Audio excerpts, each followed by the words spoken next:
Hello everyone. In today's tutorial, I'll show you how to unlink your EA account from Steam. First, open your web browser and go to the EA website at ea.com. Once you're there, click on Sign In at the top right corner. Log in using the EA account that is currently linked to your Steam account.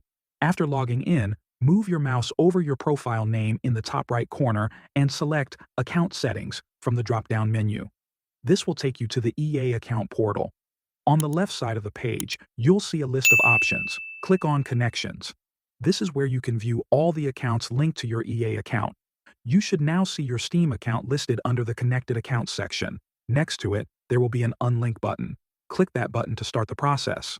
A confirmation message will appear, letting you know that unlinking your Steam account may affect your access to certain EA games or features. If you're sure you want to continue, confirm your choice. EA will then ask you to verify your identity.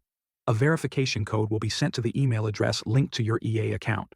Go to your email inbox, find the message from EA, and copy the code.